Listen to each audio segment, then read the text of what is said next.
राहुल गांधी ने आवाम को आपस में मोहब्बत बांटने का पैगाम देते हुए दावा किया कि जब भी पीएम मोदी के सामने कोई खड़ा हो जाता है वो मैदान छोड़कर फरार हो जाते हैं। मैं आपको एक छोटा सा उदाहरण देता हूं। इन्हीं सड़कों पे मध्य प्रदेश में नहीं, राजस्थान में मुझे किसी ने बताया कि अगर आज हिंदुस्तान में आप मैदा, गुड़, ऐसी चीजें बेचो तो अगर आप 25 किलो से कम बेचते हो तो आप पर जीएसटी लग जाती है, और अगर आप 25 किलो से ज्यादा बेचते हो तो जीएसटी माफ हो जाती है। अब आप सोचिए, जो छोटा व्यापारी है जो 25 किलो से कम बेच रहा है उस पर इन्होंने जीएसटी लगा दी, और जो अरबपति है जो 25 किलो से ज्यादा हजारों लाखों किलो बेच रहा है उसकी इन्होंने जीएसटी माफ कर दी। नोटबंदी और जीएसटी ये पॉलिसियां नहीं है, ये हथियार है। ये छोटे व्यापारियों को मारने के हथियार हैं। और ऐसे ही इन्होंने एक और नया हथियार निकाला था।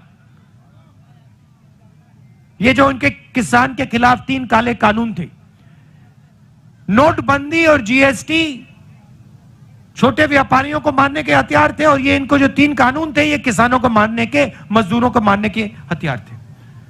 और हिंदुस्तान के सारे किसान खड़े हो गए, कहते नहीं, हम नहीं मानेंगे। और आपने एक चीज देखी होगी, नरेंद्र मोदी जी का आप चरित्र समझिए, जैसे ही कोई उनके सामने खड़ा हो जाता है, चाहे वो किसान हो, जैसे किसान आंदोलन में हुआ, चाहे वो जमीन अधिग्रहण बिल के बारे में हो, जैसे ही कोई उनके सामने खड़ा हो जाता है नरेंद्र मोदी घूम के उल्टे भागने शुरू कर देते हैं। आप पहचानो, जब भी कोई भी उनके सामने खड़ा हो जाता है नरेंद्र मोदी मुकाबला नहीं करते हैं, भाग जाते हैं, मैदान से निकल जाते हैं। मैंने प्रेस वालों से की बात की, मैंने कहा ये हमारे मित्र नहीं हैं, ये जूनियर लोग मित्र हैं, मगर जिन्होंने इनकी लगाम पकड़ रखी है वो मित्र नहीं है। आप देखो मेरे कितने प्रेस कॉन्फ्रेंस होते हैं, हर 5-10 दिन मेरा इनके साथ प्रेस कॉन्फ्रेंस होता है। जो भी सवाल इनको पूछने होते हैं पूछ लेते हैं।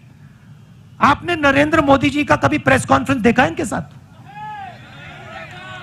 देख ही नहीं सकते, क्योंकि उन्होंने कभी किया नहीं है, क्योंकि इनके सामने खड़े ही नहीं हो सकते वो।